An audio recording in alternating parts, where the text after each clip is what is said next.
Hello friends, welcome to our YouTube channel BPSC Bihar. 71st BPSC mains examination 25 April से शुरू होने वाली है। और जैसा कि आपको पता है, इस एग्जाम में 2 जनरल स्टडीज़ के पेपर होते हैं, जिसमें फर्स्ट पेपर के अंदर जो सेक्शन 1 होता है उसमें हिस्ट्री के क्वेश्चंस पूछे जाते हैं। तो उस टॉपिक को प्रिपेयर करने के लिए, जो हिस्ट्री है उसको प्रिपेयर करने के लिए 2 सोर्सेज हैं। इनफैक्ट किसी भी टॉपिक के लिए 2 सोर्सेज होते हैं। पहला कि आप सिलेबस देखिए जिस भी कमीशन का आप एग्जाम दे रहे हैं। दूसरा कि आप उसके पास्ट ईयर क्वेश्चंस देखें। These are the only 2 sources that you have. अब यहाँ पर सिलेबस की बात करें तो देख सकते हैं मेरे पास ये सिलेबस है। ये मेंस का सिलेबस है जो बीपीएससी अपने एडवर्टीजमेंट के साथ जब वो नोटिफिकेशन लेके आती है परीक्षा की, तो साथ में वो सिलेबस भी बताती है। तो हमने वहाँ से ये सिलेबस निकाला है। आप देख सकते हैं जनरल स्टडीज़ पेपर 1 के अंदर जो तीनों हिस्ट्री, करंट अफेयर्स और स्टैट्स पूछा जाता है, उसमें स्पेसिफिकली हिस्ट्री में क्या पूछेगा डिटेल में यहाँ पे बीपीएससी ने बताया है। और वो डिटेल जो है मात्र 1 पैराग्राफ है।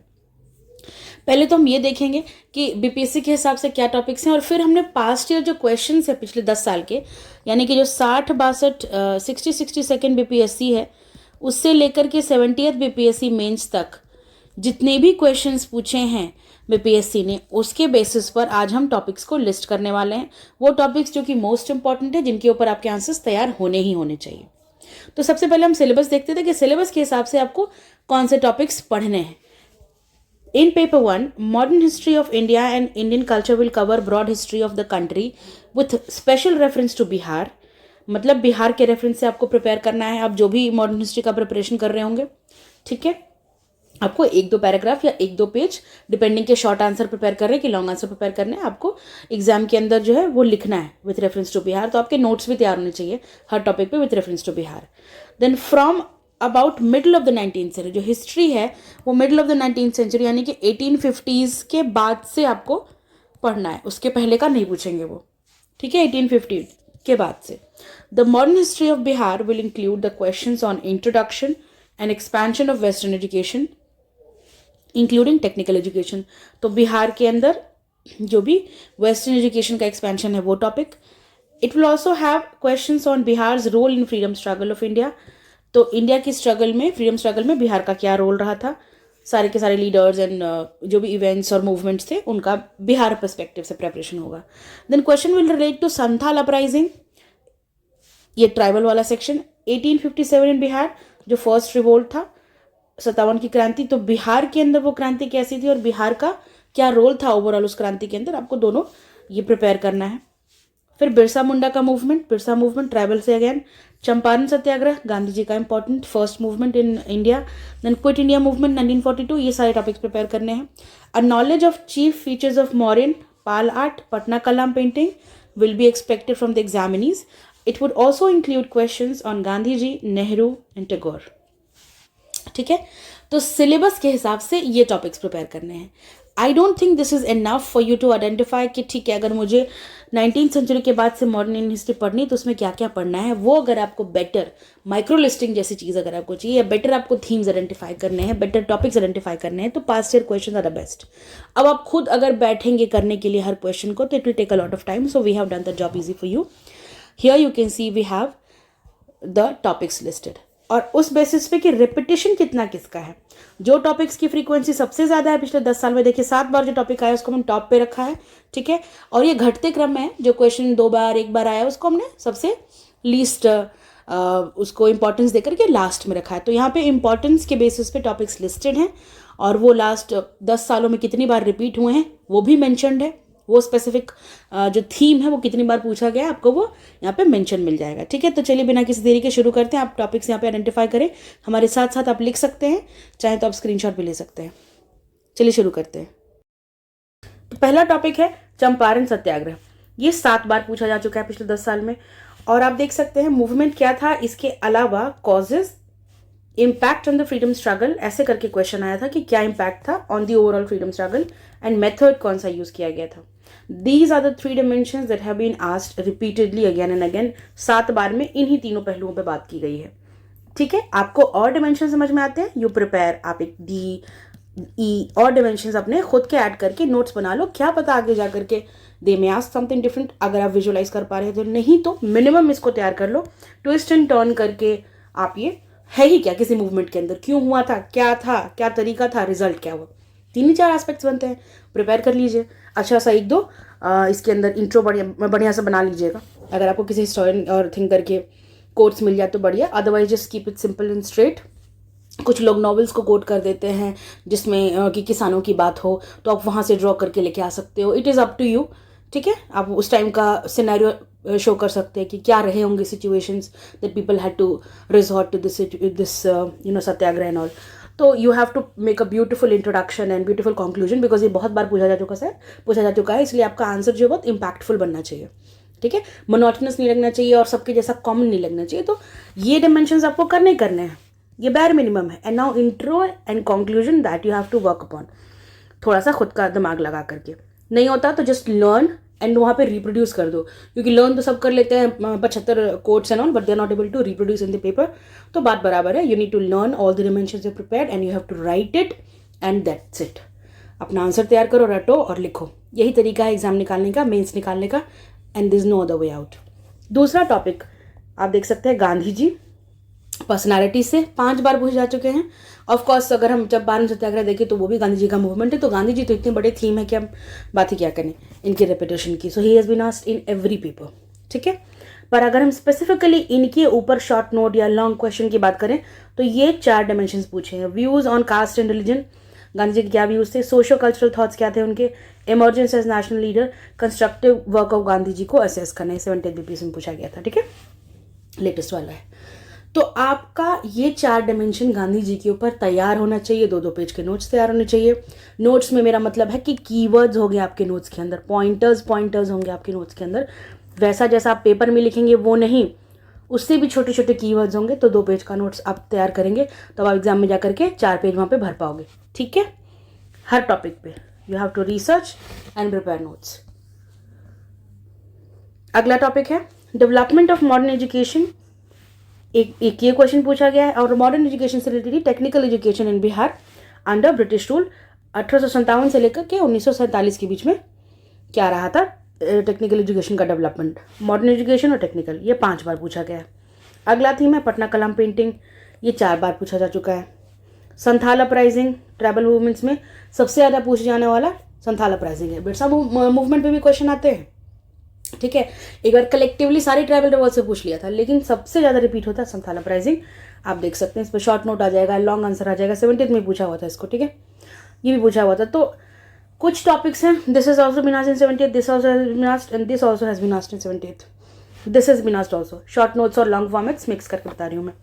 फिर आप देखिए मॉडर्न आर्ट, जब इंडियन कल्चर एंड आर्ट की बात आ रही तो मॉडर्न आर्ट सबसे ज़्यादा इंपॉर्टेंट है। आपको आर्ट एंड आर्किटेक्चर पता होना चाहिए, उसकी कैरेक्टरिस्टिक्स, फिर उसका रिलेशनशिप क्या था बुद्धिज्म के साथ। तो 3 डायमेंशन है, वो था क्या, फिर उसमें कैरेक्टरिस्टिक्स क्या होते हैं, और बुद्धिज्म से relationship. When you prepare modern art तो उसके सारे के डायमेंशंस के अंदर आ जाएगा कैसे इवॉल्व हुआ, इसका एवोल्यूशन वाला एंगल भी प्रिपेयर कर लीजिएगा। कभी पूछा नहीं है, लेकिन लोग अपने आंसर को ब्यूटीफाई करने के लिए एवोल्यूशन डालते हैं कि कैसे कंपनी आर्ट और इंडियन आर्ट का एक तरह से मिक्सचर है। तो वो सब आप देखेंगे, आपको अगर टॉपर्स के आंसर मिल जाते हैं वो यूज़ कर सकते हो, otherwise just Google search it, you will get 3-4 articles in the top. जो भी 3-4 आपको रिजल्ट्स आते हैं शुरू के, उनको यूज़ करके अपना मॉडल आंसर बना लीजिए, रटिए, लिखिए, बस। Prepare your answer, learn, right, 3 steps, that's it. And this is a topic that has been listed, and these are the dimensions that have been listed. You just have to prepare answers on it. अगला topic, the quit India movement of 1943, ये 3 बार पूछा जा चुका है, very important, ठीक है। इस पे लॉन्ग क्वेश्चन आते हैं, इस पे शॉर्ट क्वेश्चन आ सकते हैं, so you have to prepare. ये क्वेश्चन 70th में भी पूछा गया है, अगेन लेटेस्ट भी पूछा गया है। और ये मतलब ऐसा होता है कि कुछ टॉपिक 69 में पूछे गए हैं, 70th में भी पूछे गए हैं, अदरवाइज ऑल्टरनेट ईयर्स या 2-3 साल छोड़ के होता है। लेकिन गांधी जी, चंपारण और ट्राइबल मूवमेंट्स ऐसा है कि वो हर वर्ष पूछे जा रहे हैं, fine. So you have to prepare it very well. Revolt of 1857, ये 3 बार पूछा जा चुका है। क्या क्या डायमेंशन पूछते हैं, कॉजेज एंड इफेक्ट्स इन बिहार, क्यों हुआ था ये और उसका क्या परिणाम निकला, और बिहार का कॉन्ट्रीब्यूशन क्या था। ये डायमेंशंस आपको स्ट्रेट फॉरवर्ड पूछा है बीपीएससी ने पहले, यू कैन प्रिपेयर इसका अच्छे से एक वेल राउंडेड आंसर तैयार करेंगे आप इसको, ठीक है। ये काफ़ी इंपॉर्टेंट है। एंड आई थिंक 71st के लिए ये काफ़ी इंपॉर्टेंट, क्योंकि 70th में ये नहीं पूछा गया था, तो आप इसको अच्छे से करिएगा, ठीक है। इंडियन नेशनल मूवमेंट 2 बार पूछा जा चुका है। एक डायमेंशन फैक्टर्स रिस्पॉन्सिबल, क्यों हुआ था, क्या फैक्टर्स थे। How it give direction to freedom struggle, और इस मूवमेंट से फ्रीडम स्ट्रगल को कैसे दिशा मिली। दूसरा डायमेंशन एक पूछा गया है, थर्ड वाला, the role of British policies in its emergence. वो कौन सी ब्रिटिश पॉलिसीज थी, उनका क्या रोल था कि इंडियन नेशनल मूवमेंट एडॉप्ट होना पड़ा, क्या डिस्क्रिमिनेशन था, क्या मतलब कॉन्फ्लिक्ट ऑफ इंटरेस्ट था among the Britishers and Indians, ठीक है। You have to have a good answer on it. 2 बार पूछा जा चुका है क्वेश्चन। मॉडरेट इंपॉर्टेंस की इसकी, मॉडरेट रिपीटेशन की इसकी इंपॉर्टेंस है, तो यू सी हियर। अगला टॉपिक है इंडियन नेशनल कांग्रेस, ये भी 2 बार पूछा जा चुका है। इसमें formation and response of the British, कैसे ये बनी और उस पर ब्रिटिश का क्या रिस्पॉन्स था, वो दे सॉफ्ट टुवर्ड्स इट, वो दे हार्ड टुवर्ड्स इट, वो क्या कर रहे थे, कि किस तरह की डिप्लोमेसी कर रहे थे, जो भी चीज़ें वहाँ पे चल रही थी। You have to prepare a good answer. फिर मॉडरेट्स का रोल क्या था। अब इन्होंने मॉडरेट्स पूछा है, तो आप क्या करेंगे, आप एक्सट्रीमिस्ट का भी प्रिपेयर कर लेंगे, क्योंकि उन्होंने पहले पूछा नहीं है। तो they may ask a comparative behaviour of role of moderates and extremist. Although जब इंडियन नेशनल कांग्रेस बनी थी उस टाइम पे एक्सट्रीमिस्ट इतने ज़्यादा एक्टिव नहीं थे। After a few years extremist का हम रोल मेजरली देखते हैं, बट इन 1885 के आसपास उतना नहीं था, ठीक है। But you have to prepare कि आगे जाकर के कैसे कांग्रेस में तनाव आया एंड ऑल, और कांग्रेस को अच्छे से तैयार कर लीजिएगा। आप स्पेक्ट्रम की सहायता ले सकते हैं इसके लिए, otherwise Google search it. Next है Nehru's view on communalism and secularism, ये 2 बार पूछा जा चुका है। आजकल नेहरू जी और टैगोर से थोड़े से क्वेश्चन 1-2 साल से कम है, इसलिए मैं कहूँगी आप प्रिपेयर कर लीजिएगा, क्योंकि अगर कोई टॉपिक डोमिनेंट हो जाता है तो चांसेस होते हैं कि उसके आगे इरप्ट करेगा, वो आएगा उभर के, तो आप नेहरू जी पे प्रिपेयर कर लेंगे। फिर रविन्द्रनाथ टैगोर सर, इनके ऊपर पूछा है contributions to the freedom movement, किस तरह से इन्होंने कॉन्ट्रीब्यूट किया। तो आप इनका आर्ट एंड वो लिटरेचर वाला एंगल भी प्रिपेयर करेंगे, आर्ट एंड लिटरेचर में इनका जो कॉन्ट्रीब्यूशन था, और आर्ट एंड लिटरेचर के जरिए ही इन्होंने फ्रीडम मूवमेंट में कंट्रीब्यूट किया। डायरेक्टली इनका एज आपको समस्या आएगी प्रिपेयर करने में, तो इनको उसी पर्सपेक्टिव से आपको प्रिपेयर करना है, ठीक है। आप ये भी करेंगे, दोनों पर्सनालिटीज करेंगे। And then cave painting of eastern India in ancient times, this has been asked 2 times, ठीक है। और ये 68th और 69 में पूछा गया था, 70th में नहीं पूछा गया है, तो आप ये देख लेना, 70th में आने के चांसेस हैं। देन इंडियन कॉन्स्टिट्यूशनल डेवलपमेंट, जो भी एक्ट्स, चाहे चार्टर एक्ट हो, काउंसिल एक्ट हो, गवर्नमेंट ऑफ इंडिया एक्ट हो, आपको पिट्स इंडिया एक्ट से लेकर के regulating act and every particular act you have to have an idea about it. अभी तक जो पूछे जा चुके हैं वो इंडियन काउंसिल एक्ट ऑफ 1892 एक बार पूछा गया, गवर्नमेंट ऑफ इंडिया एक्ट 1858 एक बार पूछा गया, और ये 70th में पूछा गया था, ठीक है। इंडियन ये 1861 का काउंसिल एक्ट।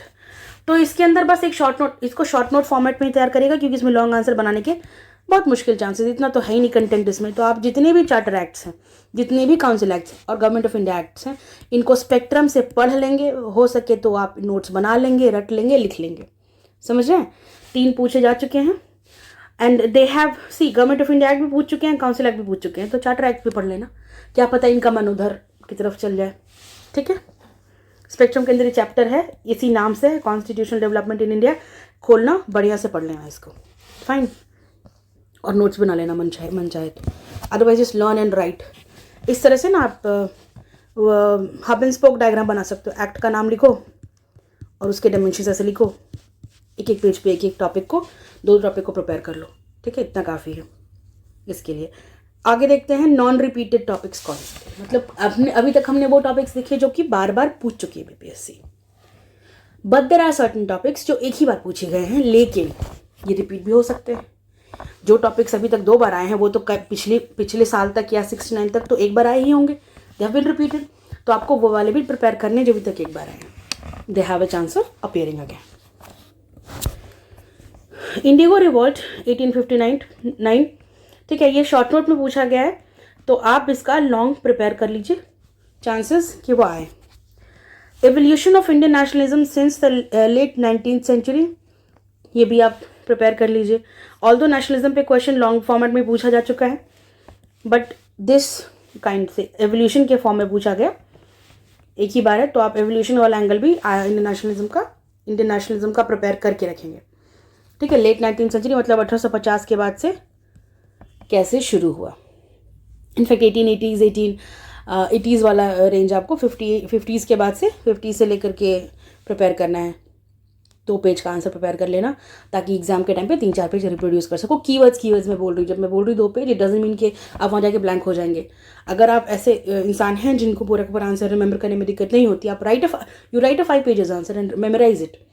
बट जब एग्जाम का टाइम आता है, 1 दिन बचे होते हैं पेपर के लिए, तो लास्ट में आपको सारे टॉपिक्स रिवाइज करने होते हैं और उन टॉपिक्स को 5-5 पेजेस के नोट्स रिवाइज कर पाना बहुत मुश्किल होगा। इसलिए सजेस्ट करती हूँ कि प्लीज़ 2 पेज में, आधा पेज में शॉर्ट नोट्स, 2 पेज में लॉन्ग आंसर्स, बस इससे ज़्यादा आप नहीं तैयार करो। मतलब एक A4 शीट ली ना, तो इसका फ्रंट और इसी का back, that's it. 1 sheet should suffice every data that you have to learn about 1 answer. वहाँ जाके लिखने चलोगे, आराम से हो जाएगा 4-5 पेज का आंसर। ठीक है, आगे बढ़ते हैं अगले टॉपिक की तरफ। स्वामी सहजानंद सरस्वती जी और उनका किसान सभा मूवमेंट एक बार पूछा जा चुका है, फिर पूछ सकते हैं। Social and economic ideas of Ram Manohar Lohia and Jayaprakash Narayan, ये भी आपको प्रिपेयर करने होंगे, एक बार पूछा जा चुका है। किसी भी पर्सनालिटी पे एक बार क्वेश्चन एक और आ सकता है। ठीक है, impact of 1881 census on caste and religious identities, again एक बार पूछा जा चुका है। Working class and national movement, क्या नेशनल मूवमेंट के साथ वर्किंग क्लास का क्या रोल था इस मूवमेंट के अंदर, तो आपको इनका रिलेशन, इनका रोल ये प्रिपेयर करना है। ये टॉपिक है स्पेक्ट्रम के अंदर, इसी तरह से, इसी नाम से है, आप वहाँ जाकर के देख लीजिएगा। ठीक है, Subhash Chandra Bose and the INA, personalities में एक और पर्सनालिटी, इनका रोल और इंडियन नेशनल आर्मी का role. Then Dalit movement in Bihar, कैसे शुरू हुआ, कैसे चला, एंड उसका मतलब पीक कब पहुँचा, और फिर जो भी है कैसे अब आज की पॉलिटिकल टाइम में उसका क्या रोल है, आज के पॉलिटिकल सिनेरियो में, आपको पूरा पास्ट से प्रेजेंट कंटेक्स्ट में इसको प्रिपेयर करना है। बिरसा मुंडा मूवमेंट एक बार पूछा जा चुका है। Characteristic of tribal protest in 19th century, तो ट्राइबल से आप देख सकते हैं संथाल अपराइजिंग सबसे ज़्यादा है, लेकिन बिरसा मुंडा एक बार, और ट्राइबल प्रोटेस्ट के जो कैरेक्टरिस्टिक्स हैं, जितने भी ट्राइबल प्रोटेस्ट होते हैं कि ये मूवमेंट आइसोलेटेड होते थे, लोकलाइज होते थे, स्पोरेडिक होते थे, ठीक है, इनके बारे में आपको आइडिया होना चाहिए, है ना। और इनका लोकलाइज होने की वजह से क्या होता था कि इम्पैक्ट कम रहता था। तो पूरा आंसर एक अच्छा सा, और आपको एग्जाम्पल देने हैं। ठीक है, संथाल अपराइजिंग, बिरसा मुंडा, ये सारे इंक्लूड हो जाएंगे। हो अपराइजिंग, कोल अपराइजिंग, भूमिज, जितने भी आपको पता चलते हैं, याद हैं, आप जाइएगा ट्राइबल वाला सेक्शन कर लीजिएगा। ठीक है, मॉडर्न हिस्ट्री में आपको वहाँ से आंसर प्रिपेयर हो जाएगा। ये पाल आर्ट और architecture and its relation to Buddhism, तो पाल कला कम पूछा गया है, पर पटना कलम सबसे ज़्यादा, उसके बाद मॉडर्न आर्ट सबसे ज़्यादा, फिर Patna Kalam, and then this is Pala art. तो आपको ये 3 आर्ट, कल्चर और आर्ट में आपको ये 3 टॉपिक्स को अच्छे से प्रिपेयर करने हैं। और हर किसी का बुद्धिज़्म के साथ रिलेशन, पटना कलम का नहीं क्योंकि वो काफ़ी मॉडर्न है, बाकी पाल आर्ट और मॉडर्न आर्ट का तो बुद्धिज़्म से रिलेशन आपको अच्छे से एस्टैब्लिश करके आंसर लिखना होगा। Then development of temples in north India during ancient time, इसके ऊपर एक क्वेश्चन है, शॉर्ट नोट ही पूछा गया था, but you have to prepare for a longer one also.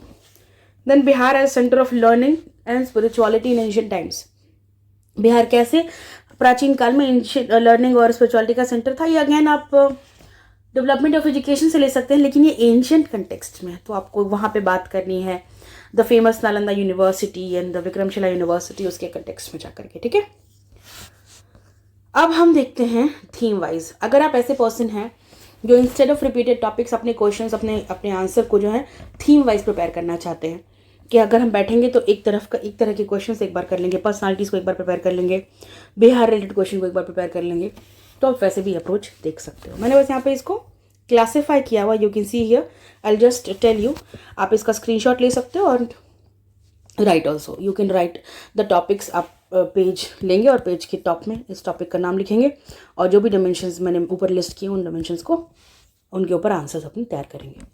तो इंडियन फ्रीडम स्ट्रगल एक थीम है, इस थीम से क्या क्या क्वेश्चन पूछा गया है। पहला, evolution of Indian nationalism since late 19th century, हमने ऊपर डिस्कस किया हुआ है। ब्रिटिश पॉलिसीज का रोल क्या था इंडियन नेशनल मूवमेंट आने में।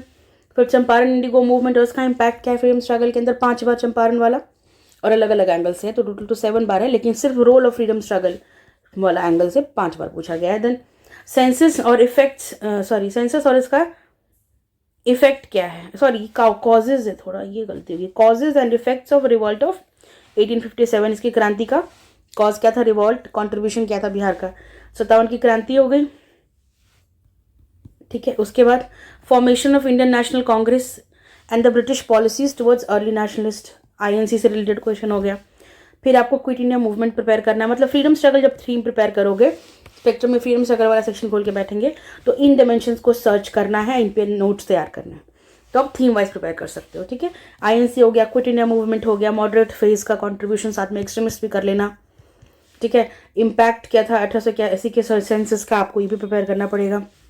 फिर वर्किंग क्लास और नेशनल मूवमेंट, तो जब नेशनल मूवमेंट करोगे उसी के साथ वर्किंग क्लास वाला। Then Dalit movement in Bihar, so this is, sorry तो बिहार कंटेक्स्ट में है, फाइन, बट ये मूवमेंट्स जो हैं आपको पढ़ने पड़ेंगे, और जो भी मूवमेंट पढ़ रहे हो उसको बिहार कंटेक्स्ट में पढ़ ही लेना। तो इंडियन फ्रीडम स्ट्रगल थीम के अंदर ये सारी चीज़ें हो गई। और development of western education in Bihar एक और थीम है, इसमें आपको ये दो, development of modern education in Bihar in British rule 57 से लेकर 47 तक, फिर growth of colonial technical education in Bihar under British rule. ठीक है, टेक्निकल एजुकेशन में आपका इंजीनियरिंग, मेडिसिन, जो भी टेक्निकल कोर्सेज होते हैं वो सारा प्रिपेयर करके रखना है। देन पर्सनालिटीज एक थीम है, इस थीम के अंदर आपको गांधी जी ये प्रिपेयर करना है, रिलीजन, सोशल, कल्चरल थॉट्स, इनके कंस्ट्रक्टिव वर्क का असेसमेंट 70 में पूछा गया था। Then factors responsible for emergence of Gandhi ji as an eminent nationalist, कैसे ये बने एक एमिनेंट नेशनलिस्ट, ये इमर्ज कैसे हुए पूरा के, जब ये साउथ अफ्रीका से आए उसके बाद उन्होंने क्या क्या विटनेस किया, फिर क्या ट्रैवल किया, किसके लिए किसके शिष्य थे, गोकुली जी से क्या क्या सीखा, फिर भारत भ्रमण and all. You have to prepare every other factor, what all he saw at India, उनको क्या लगा, क्या कारण थे कि वो आ गए इस नेशनल स्ट्रगल के अंदर, फ्रीडम के लिए जो हो रही थी। फिर नेहरू जी, पर्सनालिटीज़ में आपका गांधी जी का ये हो गया, फिर नेहरू जी हो गए, डायमेंशन हम डिस्कस किए, रविन्द्रनाथ टैगोर पे प्रिपेयर कर लेना है, फिर आपको स्वामी सहजानंद पर प्रिपेयर कर लेना है। उसके बाद आपका है यहाँ राम मनोहर लोहिया जी और Jayaprakash Narayan, and then Bose. So personalities आप देख सकते हैं, आपको टोटल 7 पर्सनालिटीज़ हैं, 1 2 3 4 5 6 7। हर पर्सनालिटी के ऊपर नोट्स तैयार होनी चाहिए, किसी के भी आने का चांसेस हाई है। फाइन, गांधी जी तो होना ही चाहिए। अपार्ट फ्रॉम दैट 6 पर्सनालिटीज़ और हैं। ट्राइबल मूवमेंट देखिए, संथाल अपराइजिंग तैयार होना चाहिए, ज़्यादा इसकी वेटेज, इसके पहले इसको आप कर लेंगे, रट लेंगे, लिख लेंगे। फिर बिरसा मूवमेंट टोटल 2 बार, ये आपका तैयार होना चाहिए। फिर characteristics of tribal protest in 19th century, ये आपका तैयार होना चाहिए कि किस तरह के कैरेक्टरिस्टिक्स थे प्रोटेस्ट के, क्या नेचर था उनका। फिर इंडियन कॉन्स्टिट्यूशनल डेवलपमेंट, आपको काउंसिल एक्ट 1882, ये हमने डिस्कस किया हुआ है, यहाँ पे फिर से गलत मेंशन किया हुआ है, ठीक है, 1892 है ये। And then government of India act 1858 and Indian council act 1861। ठीक है, तो ये टॉपिक्स आपके तैयार होने चाहिए। अपार्ट फ्रॉम दैट आप चार्टर एक्ट करेंगे, जितने भी हैं, आप काउंसिल एक्ट सारे के सारे करेंगे, ठीक है, और गवर्नमेंट ऑफ इंडिया एक्ट सारे के सारे करेंगे। So you have charter act, you have council act and you have government of India act, all that is there, you have to prepare. Then हम आर्ट एंड कल्चर में देख लेते हैं कि जो इंडियन कल्चर एंड आर्ट है उसमें पटना कलम पेंटिंग के, पटना कलम के फीचर्स सबसे ज़्यादा, इसकी फ्रीक्वेंसी, इसलिए आपको सबसे पहले इसको प्रिपेयर करना है, रटना है, लिखना है, ठीक है। एंड देन मॉडर्न आर्ट हो गया, सॉरी पटना कलम के बाद मॉडर्न आर्ट है, ये भी काफ़ी बार पूछा चुका है, तो ये दोनों ही इनफैक्ट बहुत, यहाँ पे देखिए आप आर्किटेक्चर का रिलेशनशिप विद बुद्धिज्म 2 बार पूछा हुआ है और कैरेक्टरिस्टिक्स 2 बार पूछा गया है, तो टोटल इसका भी वेटेज 4 ही है, ठीक है, 4 बार ये 4 बार ये, but you have to prepare the dimensions that have been mention, ठीक है। ये डायमेंशन को 2 बार पूछा गया, डायमेंशन को बुद्धिज्म वाला एंगल को 2 बार पूछा गया, तो आपको इन दोनों को प्रिपेयर करना है। फिर पाल आर्ट हो गया, उसका बुद्धिज्म के साथ, आर्ट एंड आर्किटेक्चर दोनों। फिर केव पेंटिंग ईस्टर्न इंडिया की, नॉर्थ इंडिया में टेम्पल का डेवलपमेंट, और बिहार कैसे लर्निंग और स्पिरिचुअलिटी का सेंटर था एंशिएंट टाइम में। तो इंडियन कल्चर और आर्ट से रिलेटेड ये टॉपिक्स हो गए, और इस तरह से हमने सारे वो टॉपिक्स की माइक्रो लिस्टिंग कर ली है जो आपको हिस्ट्री के जीएस पेपर 1 सेक्शन हिस्ट्री, जो आपका इंडियन मॉडर्न हिस्ट्री है, और इंडियन कल्चर एंड आर्ट, उसके अंदर जो भी टॉपिक्स आपको तैयार करने हैं वो यहाँ पे सारे लिस्टेड हैं। एंड ये जो भी चेक बॉक्सेस आप देख रहे हो ना, this has to be ticked before the end of March. आपके सारे बॉक्सेस टिक्ड होने चाहिए, चेकड होने चाहिए, और आपके इसमें लर्निंग भी हो चुकी होनी चाहिए। हर टॉपिक का आपका आंसर लर्न होना चाहिए, और आंसर 1 से 2 बार लिखा हुआ होना चाहिए हर टॉपिक पे। आपने आंसर प्रिपेयर किया, याद किया, और you have to write it, मतलब आंसर हटा करके सामने से टाइमर लगा करके आपको लिखना है। And then you will put a check, मतलब अगर आंसर प्रिपेयर कर लियो तो टिक मार्क करो, और अगर आंसर लर्न कर लियो another tick, and once you have written an answer बिना किसी देखिए तो 3 ticks. So ensure that you have these 3 ticks before you sit for the mains, and this is how you crack it. There's no other way. Fine. And I hope this video is helpful to you, and you make the best out of it. Wish you all the best for examination. Video पसंद आई हो तो please like करो, share करो, subscribe करो, ताकि तुम्हें आने वाले वीडियोस के बारे में भी नोटिफिकेशन मिल जाए. And please do write in the comment box कि आपको कैसा लगता है हमारा वीडियो, हमारा काम, and it gives us lot of motivation to work more. And thank you so much for giving your time and having the patience to actually invest your time in strategy building, which is the most important thing, है कि नहीं. चलिए अब शुरू करते हैं तैयारी. Video बंद करिए और पढ़ाई शुरू कर दीजिए. सी यू. धन्यवाद.